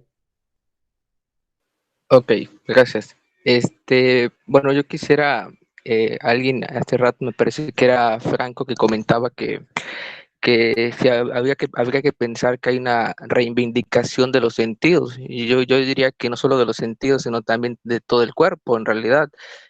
Pensemos, y aquí mencionaba a alguien que Platón despreciaba el cuerpo, o digamos que él decía que el cuerpo es la cárcel del alma, ¿no? Y, y cómo ya en estas filosofías postestructuralistas, por ejemplo, específicamente Foucault, cuando él reinvierte esa frase y dice, el alma es la cárcel perdón, el cuerpo el alma es la cárcel del cuerpo, o sea, cómo la reinvierte esa. Entonces vemos pues que hay una revalorización del cuerpo y efectivamente iniciada con Nietzsche. De hecho, Nietzsche tiene tiene uno de los discursos del Zaratustra, en la primera parte, cuando habla de los que desprecian el cuerpo, que tal vez sería muy puntual darle una lectura. Y bueno, por otra parte, bueno, me parece que aquí hemos hablado o hemos abordado el gusto digamos, en cuanto al paladar, incluso hablábamos de las artes culinarias, es decir, lo que entra, vaya, con ¿cómo se llama? El paladar específicamente. Pero, y quizás nuestras expresiones posmodernas nos indican que el gusto no es tanto, ya, digamos, limitado al paladar, sino también, por ejemplo, pensemos el me gusta del Facebook, por ejemplo, cómo hay una reinvención de la actividad del gusto. Bueno, yo tengo también una formación en la gestión cultural y trabajamos con los estudios culturales. Y algo justamente que digamos que en los estudios culturales se detecta es que en el siglo XX, digámoslo así, se introducen las nociones del me gusta o no me gusta. Me gusta esta obra de arte o no me gusta, me gusta Van Gogh o me gusta Da Vinci. Es decir, hay una manera distinta del gusto. Y al fin de cuentas, pareciera que el gusto tiene una actividad performática. ¿A qué me refiero con esto? Uno dice, por ejemplo, cuando a uno le gusta una persona, dice, me gusta la persona, me gusta esa persona. Es decir, hay una no solamente, o sea, no es tipo, vaya, que hayamos probado a la persona por el paladar, sino simplemente hay una distinción, una noción general que indica el me gusta. Entonces, me parece que por ahí tal vez se puede reorientar o repensar el gusto, no tanto ya en cuanto al paladar y a las artes culinarias, sino también algo de la actividad humana, por ejemplo, lo que decía, el me gusta del Facebook, o el me gusta esta obra, o me gusta esta persona, etcétera. Y bueno, es lo que quería mencionar. Muy bien, gracias, Elio. Pregunta Karen si esto que estás diciendo no son Bueno, diferentes. yo lo preguntaba. Sí, Karen, perdón. Es que en el chat preguntaba si no eran No, o sea que el mismo término. Y creo que te refieres sí, al... o sea, si no era como, o sea, si no confundíamos el debate, pues porque el debate era sobre el sentido del gusto como biológico, ¿no? O sea, el sentido biológico del gusto y no ya como la capacidad de, no sé, capacidad o actividad humana como tú la nombrabas, porque pues claro que si hablamos del gusto como acción biológica o como actividad social, pues estamos hablando de, bueno, según yo, ¿no? O sea, de referencias completamente distintas. Bueno, no completamente, pero sí que no van muy ligadas entre sí. Ujú. Bueno, creo que Elio dejó muy claro que era otro sentido que habría que explorar. Pero no sé si quieres agregar Sí, algo. totalmente. Sí, totalmente. Justamente por eso precisé que, bueno, desde una formación de la gestión cultural, de los estudios culturales y como la noción del gusto, o sea, no ignoro, vaya, la idea del sentido del gusto, vaya, no ignoro eso, sino, digamos, también como para darle otra vuelta a esta idea a esta noción del gusto, o sea, no tanto lo biológico, sino, digamos, la actividad social, una actividad inclusive tecnológica, inclusive del gusto, me gusta esta canción, me gusta esta ropa, etcétera. También como para pensarlo desde los estudios culturales. Muy bien, gracias. Bueno, están en la lista Juan de Dios Recio y Cesey. Pero antes de que hablen ellos, quiero inaugurar el brindis esta noche con la cita de Roger Scruton, ¿no? Este es un libro bien bonito que se llama Bebo Luego Soy, la guía del vino de un filósofo. Y está allí en su documento. Voy a leer únicamente la primera línea para inaugurar el brindis de esta noche. Dice, el simbolismo de la bebida y su efecto transformador del alma refleja la verdad subyacente de que solo seres racionales pueden apreciar cosas como el vino, ¿no? Entonces, con este pensamiento vamos a brindar por la filosofía. Si tienen forma de brindar, de acompañarnos ahora un poquito más adelante, pues salud, viva la filosofía. Vamos a continuar de todos modos, pero de esta manera queda, digamos, inaugurado el brindis de esta tarde, ¿no? Con la cita de Scruton, que además es bien interesante porque, bueno, voy a brindar primero, por el gusto de estar con ustedes, compañeros, ¿no? Es muy interesante, está justamente el sentido que hemos estado discutiendo, ¿no? Hay una experiencia estética de gusto muy compleja que reúne un montón de cosas, ¿no? Un montón de elementos. Y lo que dice Scruton es lo opuesto a lo que dice Platón. Solo seres racionales, por lo tanto, pueden apreciar cosas como el vino, ¿no? Esta es una idea bien poderosa que me parece muy propicia para nuestra tarde. Ahora sí, perdón, le paso la palabra al profesor Juan de Dios Recio. Adelante.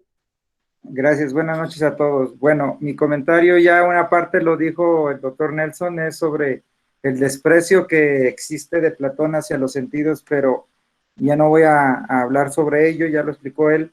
Pero otra parte que me gustaría a mí ostentar es, en la cita dice que la cocina no es arte. Entonces, si la cocina no es arte, quizá el desprecio viene de porque es una técnica, es decir, que simplemente se está rehaciendo esta cuestión de la cocina, en el sentido de Platón. Ahora bien, en el sentido como lo propuso el compañero, ¿cuánto se le puede considerar a esta cuestión arte culinaria? Es decir, un chef cuando inventa un platillo y lo degusta, o nada más cuando lo está ya realizando, porque haciendo una cuestión rutinaria, es decir, está repitiendo el platillo que ya fue inventado, y en ese sentido se le podría considerar arte. Ese es mi comentario. Muy bien, pues muy buena pregunta. ¿Quieres continuar, Edwin?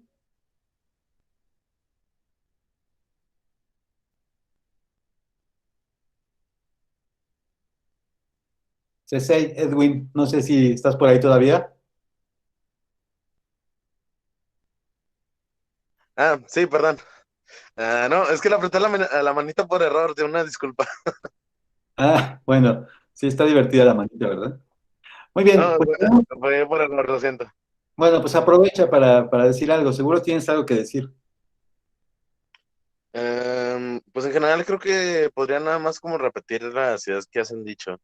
Aunque sí me queda muy claro que pues, viene este desprecio, ¿no? De lo corpóreo desde Platón. Creo que de ahí se deslinda todo lo que han llamado ya como las bellas artes y demás. En general no creo como poder aportar nada nuevo. Creo que voy de acuerdo con la plática. No sé, sí el gusto es un sentido muy carnal, que no le veo una forma de llevar tanto hacia un conocimiento, o al menos no me imagino cómo podría ser. No veo, ¿cómo decirlo? Pues sí, no tengo idea de cómo adquirir un conocimiento no mediante el gusto, porque quizás me equivoco, por ejemplo, algún catador de vinos, como lo mencionan, quizás realmente tengo un conocimiento a partir de ello, pero creo que la mayoría de los simples mortales no hacemos más allá que de degustar y no lo profesamos como una experiencia tan, bueno, que nos lleve a cierto conocimiento, ¿no? Creo que sí, como una complicación para pensar desde el gusto. Muy bien, muy bien. Habrá que pensar también en eso. Bueno, pues miren, antes de continuar, ¿por qué no brindamos todos y ahora que estamos ya preparados? Aunque sea con taza, desde luego que se vale. Dejen voy por mi pulque. Muy bien. Pues salud a todos y brindemos por la filosofía, por estar juntos, por vernos, aunque sea de esta manera. Un gusto verlos. Pues salud a todos. Salud, Alan. Muy bien. Salud. Muy bien. Pues miren, hay, creo yo, tres preguntas en la mesa interesantes, ¿no? Todas ellas, claro. Primero, la pregunta que hacía Karen, acerca de si deberíamos entender a la posmodernidad a partir del discurso del gusto, ¿no? Es una pregunta que ella planteó, pero no ofreció ninguna razón para defenderla. La otra pregunta es la que hizo el profesor Recio, cuando digo Recio, acerca de en qué momento o dónde está la experiencia estética. Si cuando prepara el chef un platillo, cuando lo degusta o cuando lo prueba uno, ¿no? En las citas que hemos leído creo que hay respuestas interesantes a eso. A ver qué les parece a ustedes. Y la tercera pregunta, bueno, es más bien un tema que lo ha planteado el profesor Nelson, desde luego, que es el tema del desprecio de Platón por el cuerpo. Pero yo no estoy muy de acuerdo con eso. Entonces voy a aprovechar que tengo la palabra para hacer alguna objeción a esto, ¿no?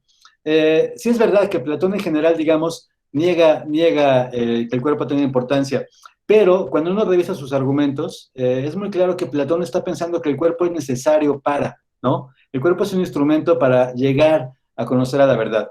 En el banquete, de manera estupenda, por ejemplo, argumenta que es necesario que tengamos muchos amantes para entrenar al alma a percibir a la belleza. Y justamente a partir de este entrenamiento es como podemos irnos alejando del cuerpo y percibir a la belleza tal como esta es en sí. Para Platón este es un asunto visual, es un asunto de ver a la belleza primero con la vista y posteriormente aprender a ver a la belleza con los ojos del intelecto.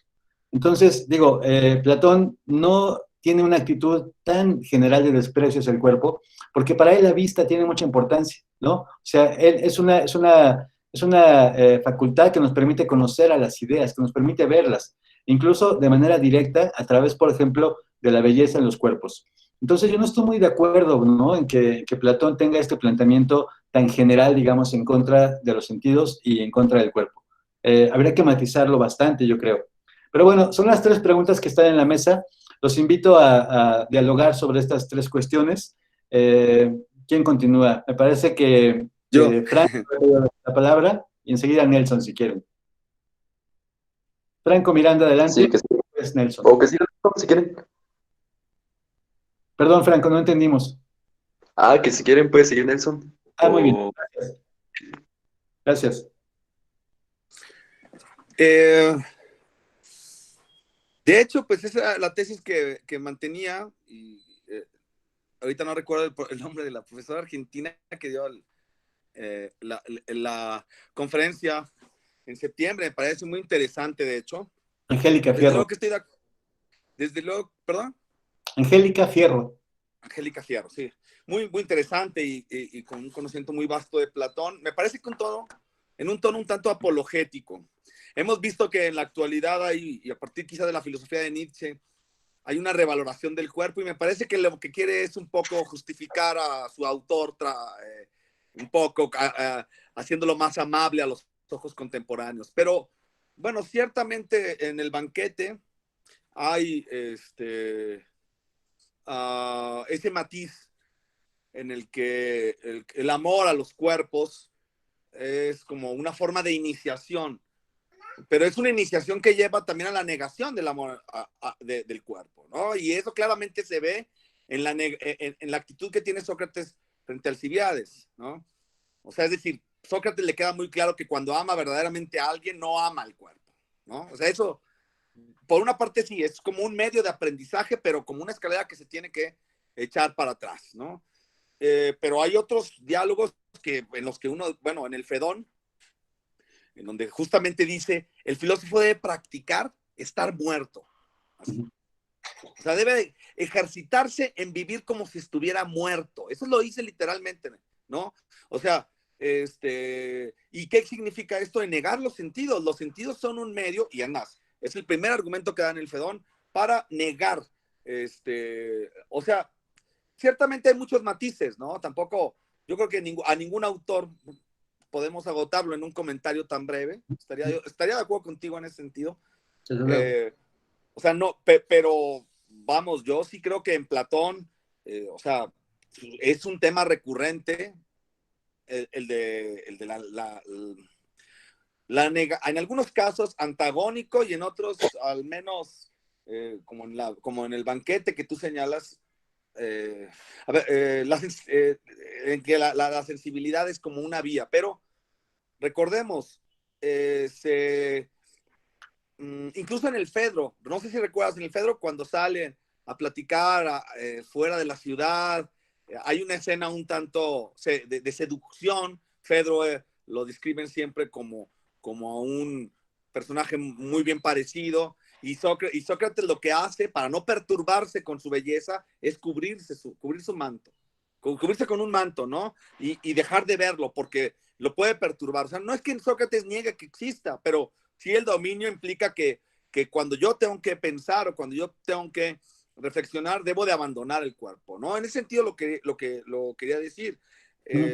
Y bueno, creo que sí hay una influencia inclusive, por ejemplo, en el cristianismo, y ya, bueno, ahí ya, cuando yo digo que Platón funda esa tradición, creo que pues, el cristianismo tiene muchísimo todavía de Platón, ¿no? Entonces, por ahí iba mi comentario, pero estoy de acuerdo contigo en que siempre hay que matizar, ¿no? Tampoco los autores son como blanco y negro, estoy de acuerdo. Sí, es cierto. Es curioso que Aristóteles, quien digamos tiene una actitud ante el conocimiento y ante la realidad opuesta a la de Platón, él también está en contra justamente del cuerpo, ¿no? Él también niega que el gusto tenga importancia. En el documento hay una cita de Aristóteles que es muy clara al respecto. Si quieren lo ven después. Le paso la palabra a Iván y después sigue Edwin y Franco de nuevo. Yo creo que sí hay un poquito de clasismo desde la antigüedad hasta ahora, ¿no? Un placer que también nosotros podemos disfrutar, o sea, un placer que también el esclavo puede disfrutar. Y hoy en día, un placer que también el jodido puede disfrutar. Entonces no ha de ser un placer tan relevante. Porque ellos, sus facultades de apreciación estética son limitadas, ¿no? Que es como se suele considerar. Entonces, yo creo que un poquito va por ahí y un poquito también en la inefabilidad, ¿no? No sé si lo pronuncio bien porque ya ando medio pedón, pero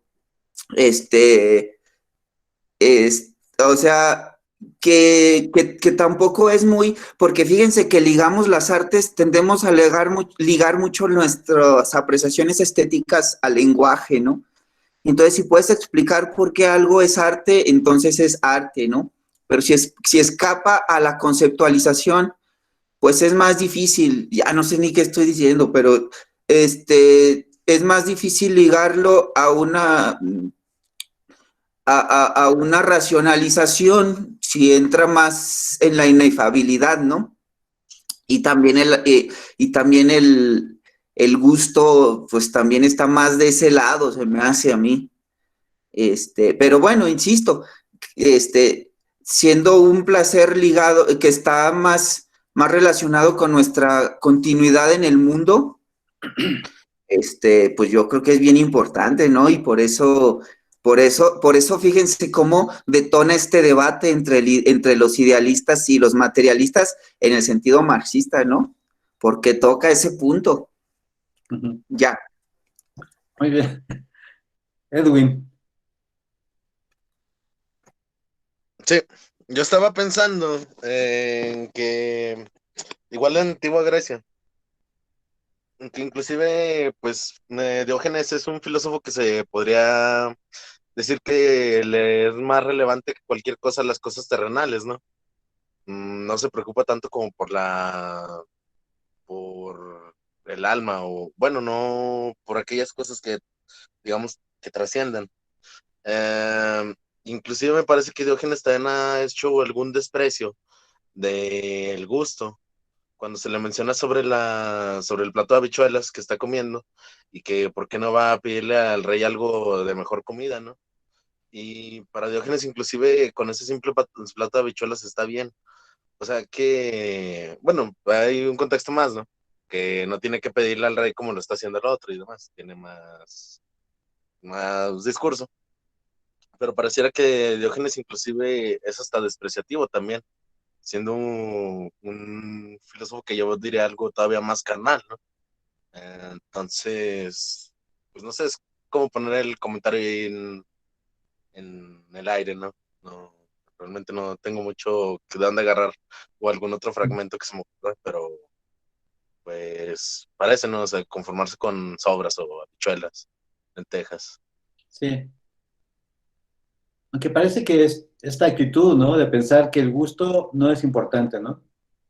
Que se vincula con una necesidad, como dijeron, se satisface y ya, lo que sigue. Pero las citas que hemos estado mencionando hablan más bien de que sí, de que puede haber una experiencia estética del gusto, una experiencia compleja, que reúne muchos elementos cognitivos, ¿no? ¿Qué comemos? Que tiene que ver con la pregunta que hacía Juan Diego Recio, ¿qué comemos? ¿En qué momento? ¿Y qué representa eso para nosotros? A lo mejor lo que dice Iván, ¿no? Comemos cosas diferentes según la clase social a la que uno pertenece, ¿no? Supongo que por ahí tiene que ver. Bueno, Franco estaba en la lista y no hay nadie más hasta ahora. Bueno, creo que es casi ya concluyendo todo esto. No. No, bueno, entonces les sigo. Por ejemplo, hace rato estoy de acuerdo con el comentario que hizo un compañero, creo que es Ian o Ada, no me acuerdo, que decía que es como recuperar todo el cuerpo, ¿no? En eso estoy de acuerdo. Y de hecho, también así como él recupera de su área, yo también, digamos, soy docente de primaria, y en los nuevos planes de estudio, digamos, se mete en este nuevo concepto que es la corporalidad, que nos lo enseñaban bajo un postulado que dice yo soy mi cuerpo. O sea, ya no tanto aspiraciones tan altas como del alma y lo eterno, no, yo soy mi cuerpo, ¿no? Muy concreto. Y respecto a lo platónico, aquí recuperé una pequeña cita de Galeano que habla justo de eso, ¿no? Que dice, la iglesia dice el cuerpo es una culpa, la ciencia dice el cuerpo es una máquina, la publicidad dice el cuerpo es un negocio y el cuerpo dice yo soy una fiesta.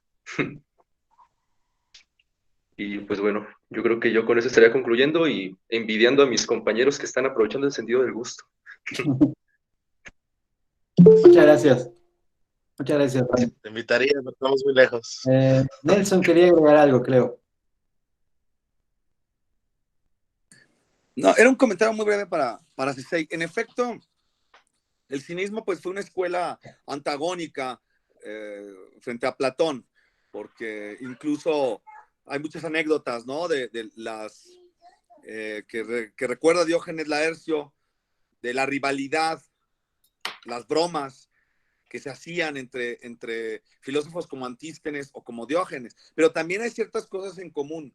Bueno, de entrada, recordemos que Antístenes era al igual, bueno, es más, creo que más bien Antístenes era más un discípulo de Sócrates que Platón mismo. O sea, también habría que recordar que hay una tradición fundada por Sócrates de desprecio de la sensibilidad. O sea, en Diógenes no creo que haya realmente este plano un tanto terrenal. Sí había, ¿cómo decir?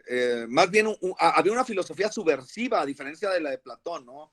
Una filosofía que políticamente no creía en la conformación de un Estado, y mucho menos una monarquía como Platón, sino casi una contracultura, pero y ahí sí sería como opuesto. Pero por otra parte, también heredaban de Sócrates este ideal como de indigencia y de desprecio de los placeres corporales. Aún y cuando hay la anécdota de Diógenes Laercio de que se masturbaba en la plaza pública, ¿no? Que es como bastante chocante, quizás dentro de la historia de la filosofía. Pero bueno, hay un antagonismo, pero creo que también hay una cuestión común, y uno sí es el desprecio de los placeres corporales, ¿no? A diferencia de la tradición hedonista, que también surge entre los cirenaicos, entre los discípulos de Sócrates, en Aristipo de Cirene, pero bueno, que que serían los primeros que sí dan, creo que los cirenaicos y luego el epicureísmo, que no lo hemos mencionado, sí serían los primeros que hablan justamente de la filosofía como una búsqueda de los placeres. Ese también es otro camino que no se ha explorado, ¿no? O sea, la cuestión el placer como un camino de la sabiduría, ¿no? Bueno, hasta ahí nada más era mi comentario un poco para agregar a lo de C6. Muy bien, muy bien. Gerardo Valtierra, adelante. Sí, bueno, nada más para comentar lo que dijo Iván, que no ponga de pretexto que está pedo, porque nos tiene... No está. Sí, no está, obviamente, pero... cuando dice que este desprecio al gusto es clasista, yo por el contrario creo que entre más se le reconozca como una experiencia estética, más clasista es, porque los proletarios, los esclavos en aquel momento, todos hablamos mejor cuando estamos pedos. Bueno, pero eso no era el punto. Justamente las personas, los esclavos, los proletarios ahora, las personas pobres, no disfrutan de estas cosas que gastronómicamente son superiores o son... no recuerdo quién preguntaba que dónde estaba, sin el chef que preparaba o nosotros que comía. Alguien puede decir, no, pero es que lo verdaderamente sabroso está en la comida que todos comemos. Y sí, puede ser. Pero si lo quieres ver como una experiencia estética, como una experiencia artística, al contrario, eso creo que sería más clasista, porque estas personas no tienen la capacidad, no tienen la facultad para disfrutar de esas cosas. Tienen para comer, y comer, claro que puede ser placentero, pero no necesariamente una experiencia estética. Tú estás sintiendo mucho placer con el Tonayan, pero no creo que estés sintiendo una experiencia estética en este momento. Bueno, quién sabe. Sería todo. Muy bien, gracias. Pues miren, bueno, hay una petición de Edwin. Edwin. Sí. Realmente creo que podríamos decir que más que clasista, o de algún modo el gusto está también hasta cierto punto condicionado por tu estatus social. Porque ciertamente, pues yo me considero jodido, ¿no? Proletario, clase baja. Y he tenido la chance de probar platillos o cosas, por así decirlo, caras. Y pues a mí en lo personal prefiero un sureño a un Bucanas, ¿no? O sea, para mí está de lleno, mejor un sureñito, una caguama. Se me hace 1000 veces mejor que un Bucanas. Y para otras personas me he fijado que hasta la simple palabra de mencionar sureño pareciera darles asco, ¿no? Repudio. Entonces, creo que más que una cuestión de clasismo, estamos condicionados en nuestra clase social y los productos que ingerimos cada quien dependiendo de ella, ¿no? Porque muchos de bueno, lo he oído en muchas personas como que, ay, pinche comida sin chiste, que no sé qué, y está en pinche cara. O sea, no es solo una experiencia que ya haya visto en mí mismo, sino que lo he visto en varios de los que somos pobres y tenemos de repente, por algún motivo, acceso a aquella comida encarecida y bien adornada y demás, y no nos parece la gran cosa. Inclusive, no sé, pero yo, por ejemplo, prefiero 1000 veces una hamburguesa de 40 pesos de un puesto X en la calle que una de McDonald's que me va a costar 200. O sea, ese tipo de cosas, ¿no? Creo que más bien, más que decirlo como clasista, sino estamos como condicionados. Muy bien. Ángel, me parece que pediste la palabra. Ángel Sánchez. Sí, y agregando un poco más al argumento que dio compañero Edwin, sí podríamos decir que el sabor o lo que consideramos dulce o consideramos amargo, pues puede ser una concepción mental, algo que solamente está en la mente, podríamos decirlo así. Creo que lo dice Salvador Novo en su ensayo del pan, de que todo lo que consideramos el pan, lo que consideramos dulce, lo que consideramos salado, bonito, rico, es más la percepción de uno, podríamos decirlo así. Entonces, tiene que ver un poco con el argumento de que, pues, podemos preferir más, algo barato que algo caro en cuanto a la comida, o a veces como que se nos induce a creer que porque es más caro, tiene mejor calidad o tiene mejor sabor. Y pues puede que no sea así, pero puede que sea igual a la comida que podemos adquirir por 20 o 10 pesos. Entonces, creo que tiene que ver mucho también lo que son los sentidos con la mente. Y aquí puedo enlazar mucho a Hume de lo de las pasiones, de que no podemos saber qué es lo que es dulce, qué es lo que nos produce desagrado, lo que nos produce placer, sin haberlo probado antes. Entonces, por ahí va más o menos mi argumento, podríamos decirlo así. Muy bien, Ángel. Pues justamente es un tema que han tocado, que es el valor simbólico de lo que comemos, de lo que probamos, y que es parte de este estudio estético sobre el gusto, ¿no? Que mencionan los autores que hemos citado. Miren, si les parece bien, podemos cerrar nuestro café filosófico con la intervención de Karen, y bueno, la última de Nelson, y cerramos, porque me siento un poco mal de que nos hemos tomado más de hora y media, cuando todas las demás mesas fueron muy puntuales para terminar. Entonces, Karen, Nelson, y cerramos, si les parece bien.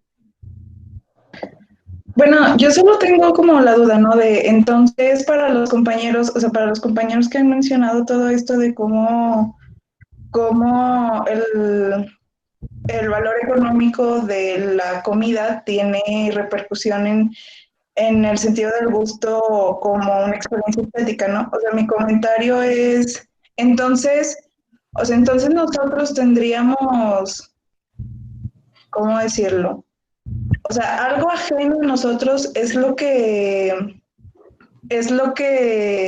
exponencia nuestra, ya sea experiencia estética o sentido del gusto, porque yo creo que en ese sentido, pues todavía amplía, aparte de que amplía aún más como el debate, entonces, ¿cómo se puede determinar una experiencia estética del gusto o no? O sea, si sería, sí, yo no sé si o sea, si los compañeros pensarían como en la experiencia estética tal como Kant la dice, ¿no? Pero de lo sublime y tal. Pero entonces, o sea, me perdí porque entonces hasta dónde el no acceso a factores externos nos ha imposibilitado el no saber si hemos tenido o no una experiencia estética a través del gusto, ¿no? Esa es mi duda. Bueno, muy bien. No sé si quiere contestar a alguien esta pregunta. Iván. Híjole. A ver.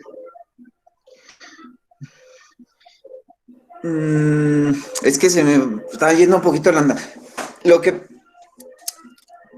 Voy a tratar de relacionar lo que quería decir con esto, ¿no? Que preguntaron. Lo que pasa es que el decir que la experiencia estética no es del nivel apropiado o no es de un nivel para reconocerse como artístico, también supone una cosa que yo creo que un verdadero artista es muy clara esta cosa que les voy a decir. No estoy diciendo que yo sea un artista, ¿verdad? Pero conozco algunos. Que la experiencia de la belleza está presente constantemente en la vida.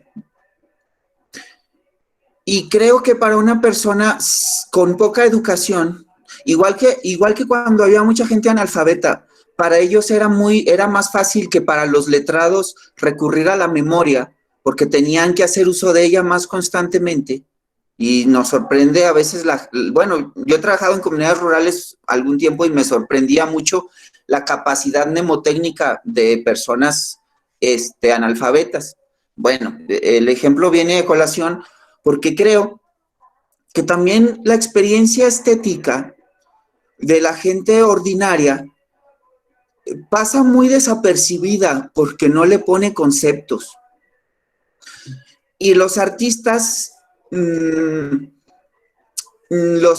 bueno, que yo he conocido, son personas con una capacidad de observación exagerada, o sea, que te enternece, ¿no? Porque saben encontrar en los detalles más sencillos y en los rasgos más insignificantes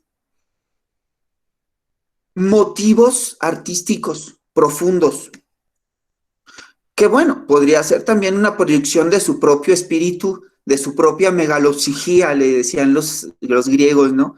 Que se proyecta sobre el mundo y se refleja como algo hermoso, ¿no? Que hay en su interior, no sé, pero creo que la experiencia estética es más constante y nos han acostumbrado a creer que lo bello es algo muy inconstante, no sé cómo decirlo, o sea, es algo muy extraordinario. Y también hay una cuestión un poquito ahí, pues se podría decir de clase, ¿no? Si los que monopolizamos la belleza, producimos estas obras, que son obras que nos cuestan tanto trabajo, tanto tiempo, en pocas palabras, una gran inversión. Entonces necesitamos que el arte sea considerado como algo costoso y que no se ve todos los días. Pero el espíritu artístico justamente radica en eso, en saber verlo todos los días, en cada detalle, en cada recoveco de su cotidianidad, saber encontrar algo que valga la pena de expresarse. Y yo creo entonces, volviendo a la comida, que los que comen muy frugalmente tienen esas experiencias, aunque no lo expresen, y siento que además es la única experiencia estética a veces que pueden tener. Porque todas las demás formas de arte, todas las demás formas de experiencia están vedadas a sus condiciones económicas. Entonces, esa es la única a la que tienen acceso. Y creo que, pues, sí hay una, que también está ligado a ese desprecio, ¿no? Un poquito, no sé, ya, o sea, no podría explicarlo más, pues, pero siento un poquito que va por ahí para explicar un poco lo que dije antes. Muy bien, gracias, Iván. Karen, para evitar el ping-pong, voy a pasarle la palabra a Nelson y al final, si quieres comentar algo, adelante. Sí, es una reflexión también, aunque desde otro enfoque, sobre los refinamientos culinarios. Y para ello estoy recordando ahora algo a propósito de Georges Bataille, que para él también al momento de comer generalmente nos enfrentamos a una cierta angustia que tiene que ver con el horror de devorar a otro, sobre todo las carnes, ¿no? O sea, cuando se dice generalmente toda la culinaria, todos los aderezos, la decoración que se hace es para alejar y quitar de aquello que comemos la imagen de que es un ser vivo, ¿no? De que es un semejante, que en el fondo hay una angustia del temor a ser devorados. Es más, ahí podríamos derivar algo sobre el vegetarianismo, quizás, de que hay en el fondo una angustia de ser devorado uno mismo. Uno siente una empatía o una identidad de alguna manera con aquello que se devora. Bueno, pero hablando de los refinamientos culinarios, muchas veces tendrían que ver con separar o quitar esa parte como animal de la que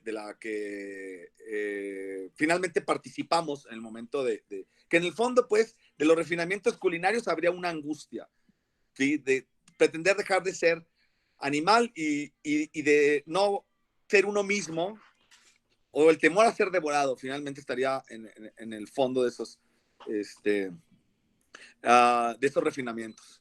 Pero ya, con esto termino.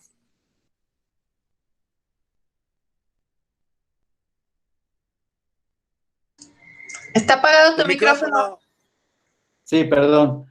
Bueno, decía que Jesús Cervantes pidió la palabra antes. Perdón por no haberlo visto. Jesús, si quieres decir algo, por favor. Sí, rápidamente me quedé mucho con este diálogo que tenía que ver con la cuestión de las clases y el acceso a ciertos sentidos del gusto, o más que ciertos sentidos del gusto, a ciertos menús, ¿no? Y pues la imposibilidad de acceder a otros. Yo creo que tienen que ver más, porque me gustaba también mucho lo que decía Cecei, ¿no? O no sé cómo se pronuncia, discúlpame si lo pronuncié mal. Edwin creo que también, ¿no? Sí. Perfecto, man. No sé si, es decir, ¿qué tanto el gusto tendrá que ver más con una cuestión de identidad a cierto grupo social, independientemente de clases sociales o estratos socioeconómicos, incluso también de zona geográfica? Estoy pensando, no sé, yo si veo a un zacatecano hacer una carne asada, seguramente por reafirmar mi identidad norteña voy a decir, no, eso no es una carne asada. Y ustedes al verme a mí cocinar una birria van a decir, ¿qué carajos estás haciendo, no? O una carne en su jugo, yo qué sé. Vamos, ¿qué tanto tiene que ver el gusto más con una cuestión identitaria que con una cuestión química de sabor, ¿no? Es decir, ¿qué tanto disfrutamos una comida por lo que significa o lo que está alrededor de la comida y no tanto la comida o la bebida per se, ¿no? O en sí. Entonces, bueno, pues nada más tenía como esa reflexión y nuevamente, como les dije en la mañana, agradecerles que abran estos espacios a través de estas plataformas y espero pronto nos podamos ver por allá en Zacatecas. Ojalá que sí, Jesús, para que veas cómo se hace una buena carne asada. Eso. Bueno, pero este tema que has mencionado es justamente una de las cosas que estudia Caroline Korsmeyer, ¿no? En su libro. Si tienen oportunidad, se los puedo pasar fácilmente o búsquenlo, se consigue fácilmente. Making Sense of Taste. Bueno, pues ya para cerrar, Karen, ¿quieres tú agregar algo? ¿No? No, así está bien, gracias. Perfecto, muy bien. Bueno, muchas gracias a todos. Ha sido un placer verdaderamente estar con ustedes este día. Ha sido estupendo, ha sido un ejercicio bien lúdico, muy creativo y que nos deja muy buen sabor de boca a todos, me parece. Creo que nos ha dado muchas ideas, ¿no? Pues hablaremos más los compañeros y los estudiantes y todos para ver qué más podemos hacer en esta línea. Pero realmente ha sido un ejercicio bien interesante, muy creativo, muy alejado, por ejemplo, de unas visiones más convencionales de que la filosofía tiene que servir para esto, para lo otro, y nos ha servido también, yo creo, para olvidarnos un poco de la pandemia, de lo que estamos pasando, y hacer filosofía juntos, ¿no? Yo creo que eso es muy valioso en estos tiempos, muy interesante, que al menos fue una pausa valiosa en medio de este terrible mundo que estamos ahora viviendo. Pues yo me despido entonces, les agradezco a todos su presencia y quiero brindar con todos ustedes una vez más por la filosofía, por estar juntos y por el... Iván ya se acabó el Tonayán. Ah, no, ahí está. Salud. Salud. Qué guapa. Muchas gracias, de verdad. Felicidades. Gracias, Francisco, por la iniciativa. Creo que es muy interesante, muy importante una actividad como esta que reunió y convocó a participar a todos los miembros de la comunidad académica y en la que pues, pudimos compartir todos, vernos las caras, irnos conociendo entre los miembros de los diferentes programas. Espero que podamos hacer esto al menos una vez al semestre, distribuirnos así. Me parece un ejercicio excelente. Felicidades a todos. Gracias. Yo también, brevemente, sí, me pareció muy buena iniciativa también, Francisco, felicidades por convocarnos a esto, pero además todos los programas, creo que los estudiantes, los profesores, todos nos involucramos, y no sé, pero a mí al menos me parece que también hay un aspecto de nosotros que florece fuera de los ámbitos más restringidos de la academia, ¿no? Pienso cuando escribimos o comentamos un texto y escucharnos aquí de una manera más libre, de veras que a mí se me hace que es otro aspecto de nosotros y de la convivencia que ha resultado para mí muy gratificante en esta jornada de hoy. Salud a todos y feliz día. Gracias a todos. Muy bien. Bueno, pues cuídense mucho y estamos en contacto por una o por otra manera. Me da mucho gusto verlos a todos. Gracias. Saludos, hasta pronto. Hasta luego, que estén bien. Gracias. Bien. Gusto dar con ustedes. Gracias. Mucho gusto.